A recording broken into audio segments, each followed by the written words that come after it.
Are you having a hard time convincing your partner about the issue of cohabiting and its effects? Well, stay tuned to this episode as we will be delving into the phenomenon of cohabiting, what it entails, whether you should or shouldn't go into it, and everything that has to do with it.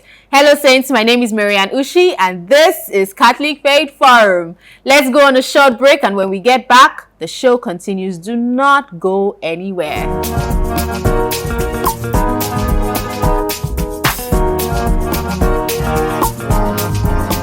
Let's say you get married today. You don't do traditional wedding now. We've not done church wedding. Yeah. Can you move with your husband? Can I move with my husband? Yeah. On personal note, as a Catholic. Wait, difference day. Personal notes day. Catholic day. Let's say personal notes. For me, I think for traditional marriage, I will move in. Yeah. Look at you. But as a Catholic, I think it's after the white wedding. After the white wedding. Yeah, so Personally, you cannot wait. Personally, the reason why I'm moving is I would probably not do the whole moving in totally.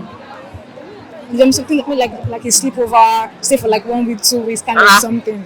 Yeah, but I feel you. Yeah, so I see what you're saying. But for me personally, I think after traditional marriage, as long as you know that the white wedding is around the corner. Some people that can decide to trick the church, do their traditional marriage and not actually do the church.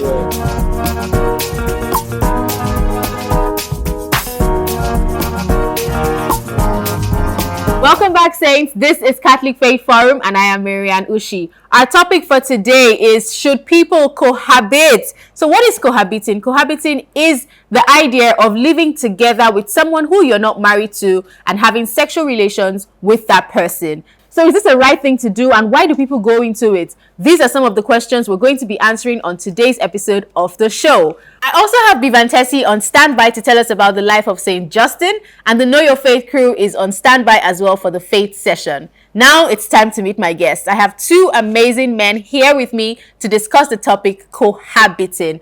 My first guest is Mr. Joachim Okoro. Thank you so much for coming on the show. Thank you very much. And I also have Mr. Chinedu Egbuchiem. Did I get this pronunciation? Yeah. All right. Thank you so much for coming on the show.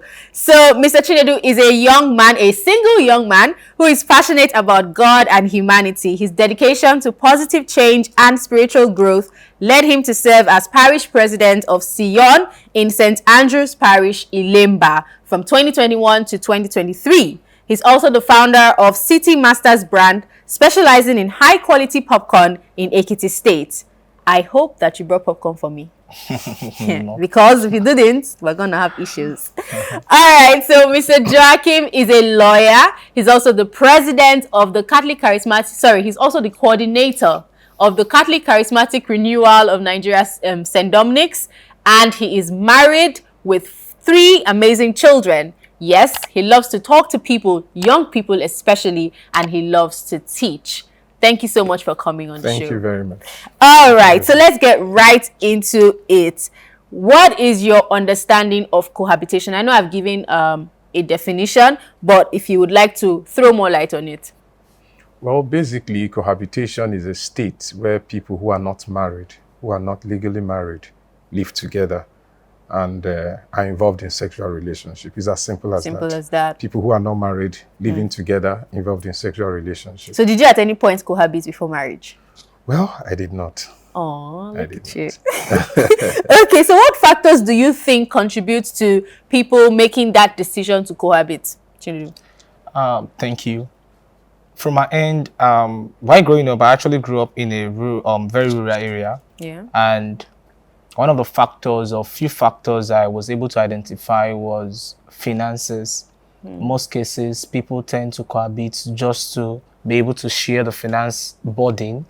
That's one. 2, convenience. Yes, maybe the other partner might be staying very far. So staying together might bring them together. And at the same time, this brings me to my third point, communication. Communication, distance relationship most times, we tend to give excuses. This relationship brings about a lot of issues. So coming together, being together brings this bond. There's this bond that comes from it. So that's this with the three reasons why people. Yeah. Do you have anything to add? Yes, I would say maybe before talking about, what leads to that is to is to point out that, I mean, in the modern time, the trend has increased. Yes, You know, definitely. it has increased. And what I consider to be the issue, what we'll hear young people like me or young people say, two things. The first is that people say they want to know themselves. True. They want to know themselves. But I think the bigger issue is the fact of a lot of people are afraid of commitment. So the fact that there are marriages are failing lately, a lot of marriages failing. So a lot of people just don't want to get into that commitment. So they just feel, since there's no legal bond, we are just living together. So when I get tired, you walk away, I walk away. So, and that seemed to be increasing over the time. So I consider these two. First is that people say they want to know themselves more, right? And then the second is the fact that a lot of people no longer want commitment. People want that easy way walking in out. and walking Yeah. out. Because the moment you are legally married, there are a you have lot to of go through a protocol process, to it. yes. Exactly. So I just don't want all those. Either I get tired, I walk away. So we know all these reasons why people do these things. But what does the Catholic Church say about cohabitation? Well, the church stands on this is very clear. The church frowns at that. The church frowns at that. I mean, the church doesn't permit that. You have to be married in the church before you live together. It's actually a sin. Exactly. So that's the stance of the church. It's very clear and unequivocal. Okay, so let me go somewhere. We hear of, I mean, a committed relationship. We hear of, I mean, a legal partnership. Should a Christian subscribe to things like this as an excuse for cohabitation? Thank you. I don't think a Christian should subscribe to this. Committed relationship, it's fine. It's good to be committed. It's good to be dedicated in the relationship. In legal partnership, it's also good. But legal partnership, most cases might not be related to marriage. But if it's related to marriage, it should not, as a Christian, it should not be encouraged. The church advised we go officially to the altar, show the sacrament of holy matrimony. Yeah, exactly, because we need to define what the relationship is, and this is done in the sacrament of holy matrimony. So the church basically frowns at sexual relations with unmarried people, between unmarried people. If you're trying to start a family or anything, you have to do it the right way through the sacraments. All right, it's time for us to hear about the life of Saint Justin. So over to you, Tessie. Our saint of the week is Saint Justin. Saint Justin, also known as Justin Martyr, was an early Christian apologist and one of the most significant early church fathers. He was born around 100 AD in Flavia, Neapolis, modern-day Nablus, West Bank. Raised in a pagan environment, Justin pursued a wide-ranging philosophical education, studying Stoicism, Aristotelianism, Pythagoreanism, and Platonism. He was such a scholar, Ushi. His search for truth ultimately led him to Christianity. Around the age of 30, Justin converted to Christianity after a profound personal revelation. Wow! He saw Christianity as the true philosophy, fulfilling the best insights of pagan thoughts and answering his deepest questions about existence and the divine. Following his conversion, Justin dedicated himself to defending and explaining the Christian faith to both pagans and Jews, employing his philosophical background to articulate and rationalize Christian doctrine. Of course, what do you expect from a scholar? Justin is best known for his extensive writings, particularly the First Apology, the Second Apology, and the Dialogue with Trypho. In these works, he defended Christianity against various accusations and misunderstandings, provided a reasoned case for the moral and intellectual superiority of Christianity, and sought to demonstrate that Jesus Christ was the fulfillment of Hebrew prophecies.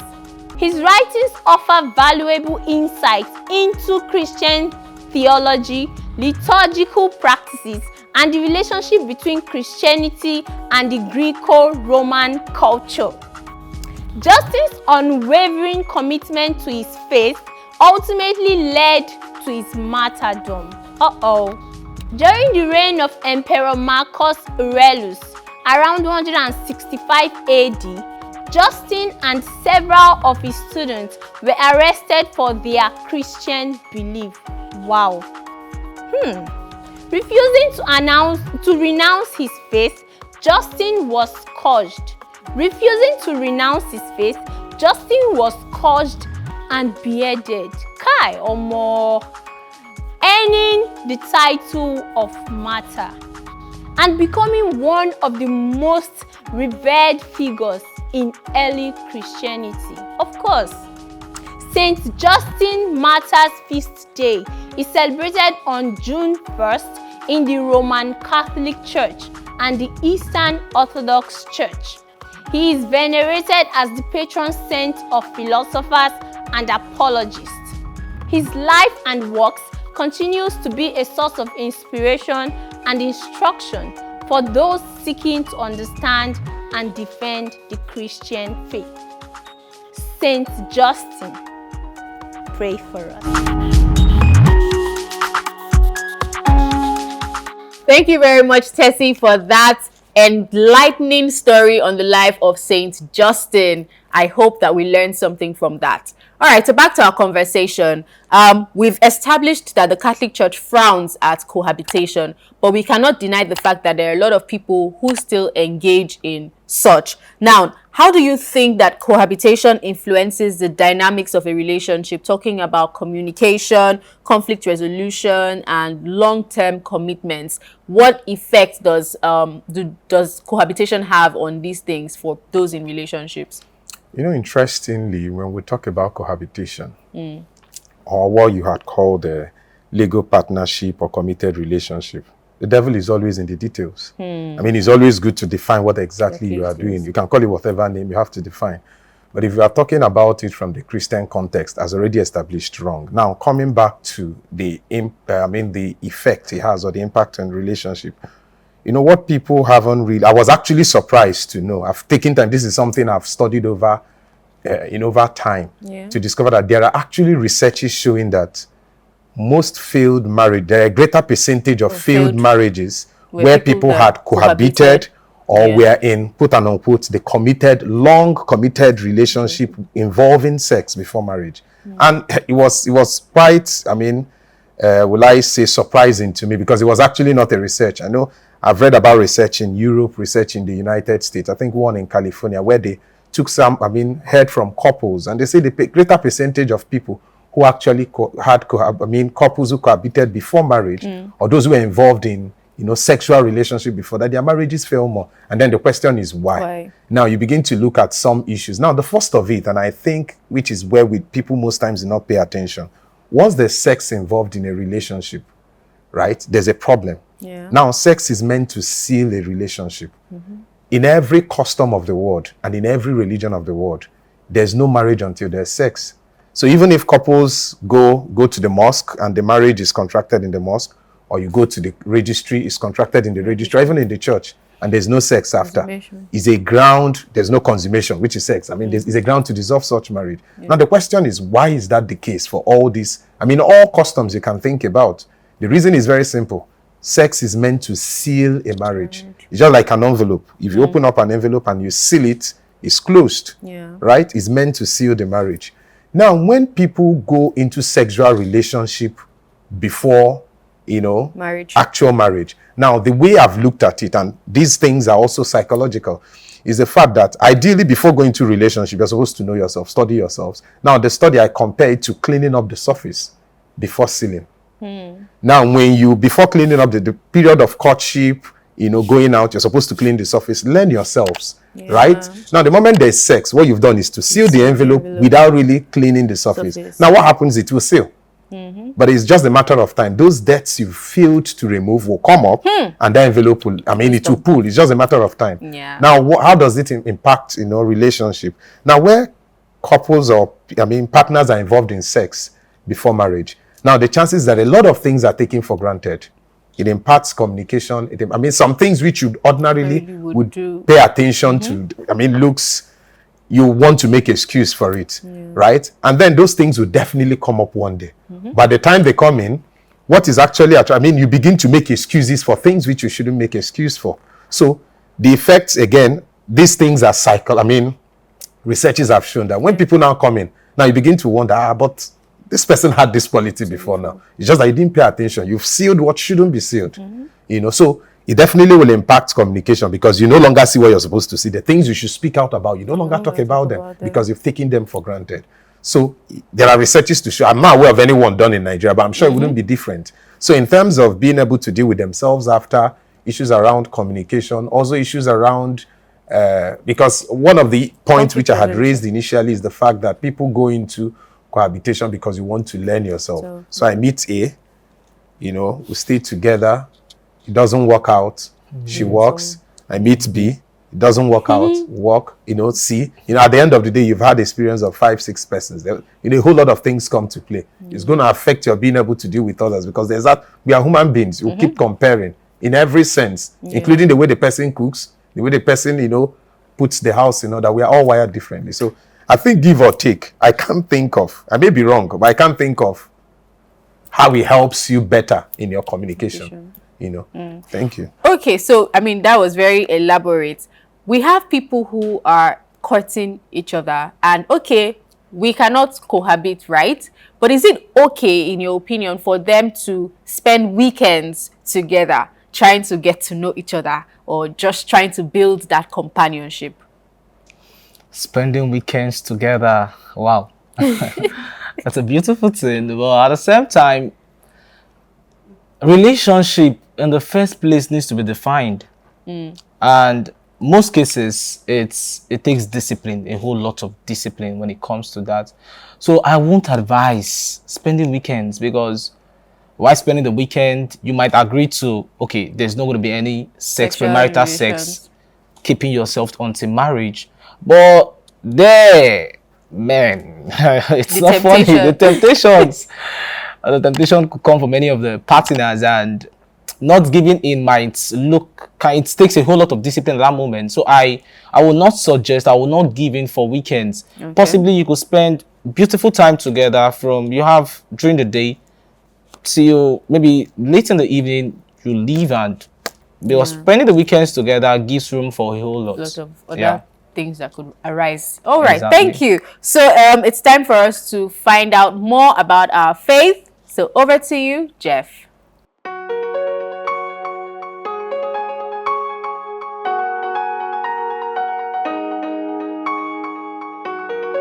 Hi Saints, welcome to a beautiful episode of Know Your Faith. I'm your favorite e-catechist, Jeffrey. Today we will be discussing who is an archbishop. Now let's get right into it. An archbishop is a bishop of higher rank who oversees an archdiocese, which is a primary diocese within an ecclesiastical province or territory. Now the term archbishop signifies that this particular bishop has authority over other bishops in his province, making him a pivotal figure in the church's hierarchy. Here are 5 responsibilities of an archbishop. 1. Overseeing an archdiocese.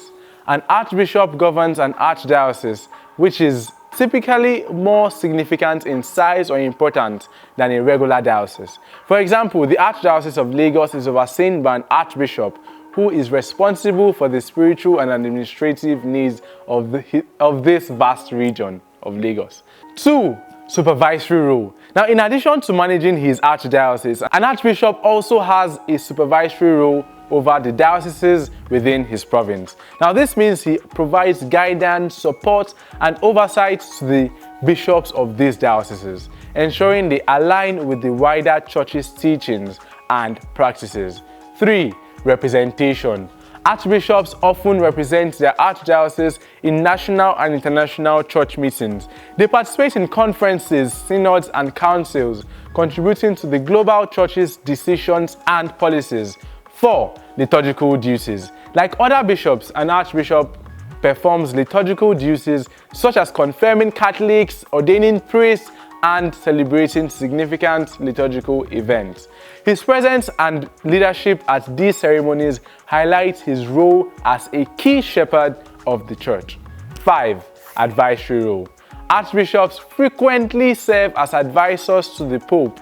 Given their experience and importance of their role, their insights are invaluable in guiding the church's direction.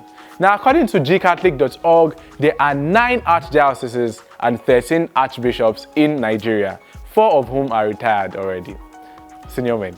They are 1. Archbishop Gabriel Leke Abegorin, Metropolitan Archbishop of Ibadan. 2. Archbishop Augustine Obiora Akubeze, Metropolitan Archbishop of Benin City. 3. Archbishop Matthew Ishaya Audu. 3. Archbishop Matthew Ishaya Audu, Metropolitan Archbishop of Jos. 4. Archbishop Richard Anthony Bok, Metropolitan Archbishop Emeritus of Benin City. 5. Archbishop Patrick Ebosele Ekbu, Metropolitan Archbishop Emeritus of Benin City. 6. Archbishop Joseph Effiong Ekoem, Metropolitan Archbishop of Calabar. 7. Archbishop Felix Alaba Adeosin Job, Metropolitan Archbishop Emeritus of Ibadan. 7. Archbishop Ignatius Ayao Kaigama, Metropolitan Archbishop of Abuja. 9. Archbishop Alfred Adewale Martins, Metropolitan Archbishop of Lagos. 10. Archbishop Matthew Manoso Ndagoso, Metropolitan Archbishop of Kaduna and Vice President of Catholic Bishops, Conference of Nigeria. 11. Archbishop Anthony John Valentine Obinna, Metropolitan Archbishop Emeritus of Owerri. 12. Archbishop Valerian Baduka Okeke, Metropolitan Archbishop of Onitsha. And 13. Archbishop Lucius Iwejuru Ugoji, Metropolitan Archbishop of Owerri, Nigeria, and President of Catholic Bishops Conference of Nigeria. So in essence, an archbishop is a high-ranking bishop entrusted with greater responsibilities, not top guy, basically. His role is crucial in maintaining the church's unity, providing leadership, and ensuring that the spiritual and administrative needs of his archdiocese and province are met, basically. So thanks for joining us today, guys. I hope this explanation has shed light on the significant role of an archbishop in the Catholic Church. Let us know in the comments the archbishop of your archdiocese or ecclesiastical province. Till next time, guys, be bold, be Catholic.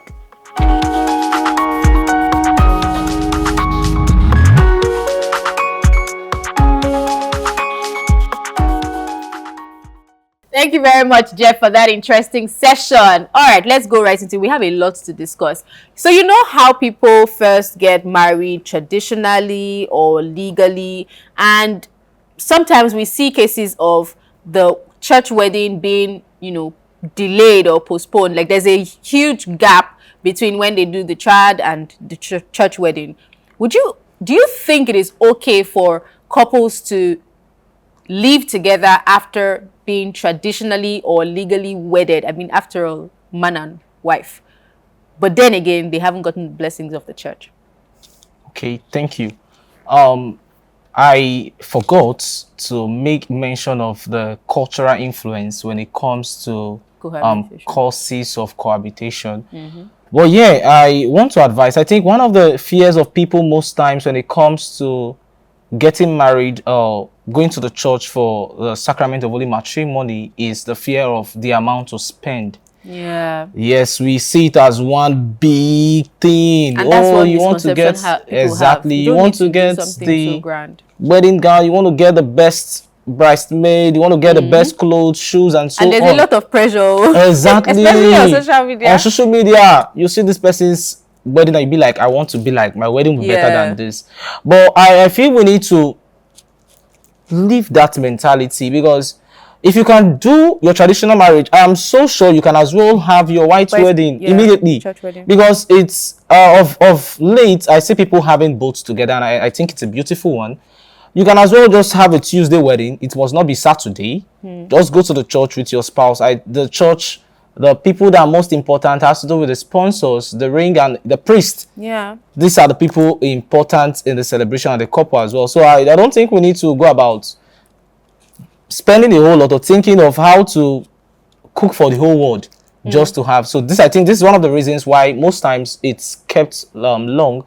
So for this, I would advise you can have it immediately. Just talk to the priest, go to the parish secretary or any, I don't know, most parishes, go to your parish priest or go to the parish secretary and get the details on how it's being done. And also to add to that, there is usually an advised timeline for couples who know that they want to get married. So once you know that this is your intention to marry this person, it's usually advised that you try to do this within a year. Now, it gives you enough time for marriage counseling, also gives you enough time for maybe a retreat if you want to go on a couple's retreat. It gives you enough time for planning so that in the end, you don't have a rushed wedding where there is little or no preparation. And then, of course, like you said, you can have your wedding maybe during the week, or, you know, find a way to make sure that the trad and the church weddings are not they're not so separated from each other, so that there's no temptation to now want to go and live with your traditionally wedded husband. It's always good to, you know that you have done everything and you're good to go 100%. Okay, if I may add on this same point of, I mean, nothing stops. The key thing in marriage is that it has to be done in the public, or at least where people can, you know, access and something like, I mean, legally speaking. Now, I don't see why you can't have your traditional and the church at the same time. You can, once the priest is there. But beyond that, and it's a very interesting argument when I hear people say, I'm legally married, I've paid a bride price, and then why can't we live together? She's my wife. And then the question is, are you a Christian? Yes, I'm a Christian. And the way I look at Christianity, and I think that is what, as Catholics, at baptism is an initiation. Baptism is called sacrament of initiation. And in initiation, you are joining a group. Christianity is actually a cult. You know, when we say cult, it's not really something negative. Have to be bad, yes. Exactly. It's just people who have. Now, when you've joined, nobody forced you. And even if you were forced, at the time you're getting married, you're already an adult, right? At that stage, when you've joined a group or a cult now, the way cults operate, because cults is, I mean, group of people who have some things they share in common. Now you've joined. This is the rule of the game which you've joined.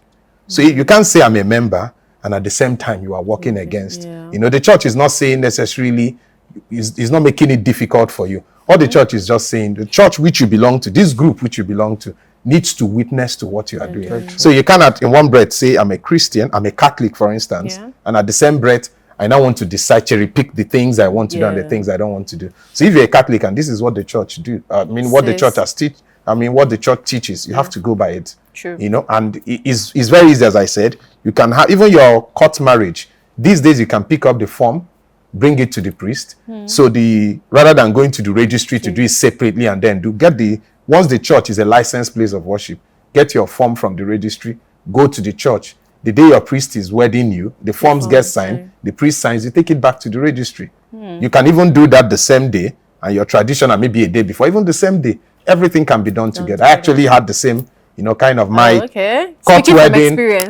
wedding and the church wedding was done on the same day. I went to the registry, picked the form, gave it to the church. So on the day, as the priest wedded us, the priest signed the form, we returned it back. You know, and these things are possible, very much possible. All right, thank you very much. So now, just to wrap it up, we have people who are probably already cohabiting, but are looking for ways to, you know, get out of it, or maybe they were not looking before, but after watching this episode, they are now thinking of getting out of it. What advice do you have for them? Thank you. First, seek reconciliation. Yes, because it's a known fact that you've been committing sin. Yes. All those whiles. So you seek reconciliation by going to confession, and after seeking reconciliation, live chaste. Live when it comes to chastity, live chastely, like understanding that, oh, in this case, this is a new life I'm about to enter. Just my fellow brother here who just said talked about joining the cult. He made mention of the cult, and in this case, you are getting into a vocation, the vocation of holy matrimony. So I think in this case, you have to come in, understand this is what I want to do, and most importantly, go for it. So that is it. And for me, I would say there's nothing to do other than to step out. I mean, both of you have to go your ways, right? You have to go your ways. As is rightly said, go for confession, go your ways. I mean, there's no way to patch these things. Yeah. I mean, there's no way to patch it. It's something about our life. It's about our spirituality and what we believe in. So if I actually think heaven is important to me as a Christian, I'm not sure there's any price that is too big. At least it's not, as the scripture said, some people have even suffered up to losing their life. The fact that you have to go your separate ways, I mean, is not a huge sacrifice, or it's not out of the way or extraordinary that you can't do for the sake of your faith and eternal life. So I think the way, go for confession, go your ways. You can still be friends, but you don't have to live together. Yeah, and just to add, because it's not, I don't think that for all situations you should go your separate ways. You can also decide that, okay, let's do the right thing. Let's get married. So I think that it's good to also note that the church will not say that they will not wed you. What they need you to do is, like you said, embrace the sacrament of reconciliation, and then for a period of time actually live separately, so that you have that, you build that free will, you know, not that you're now being forced by virtue of you staying with that person. In your separate lives, you make that decision that you want to spend the rest of your lives together. You know, and you're very clear. So that's what the church wants, that freedom to enter into that sacrament of matrimony. And then, of course, if everything goes well, if you still decide that you want to get married, by all means do the right thing. So thank you so much for coming on the show. Thank you so much. It's been lovely speaking with you. And to my viewers out there, if you have any comments, if you have any questions, don't forget, now we're there for you. Use the comment section of our YouTube channel. And while you're at it, don't forget to subscribe and turn on post notifications so that you can get notified when we post any new video. Remember, the handle is at Dominican Media. We're also on social media at CFF on TV. Catch us on Instagram, Facebook, TikTok, X, formerly known as Twitter. Anywhere that you want us to be. If you go to any social media and we're not there, put it in our comment section that we need to be on that social media platform, and we're going to be there. All right, my name is Marianne Ushi. I'm at _Marianne Ushi on Instagram. Until next time, guys, keep being saints in jeans and shirts. Bye.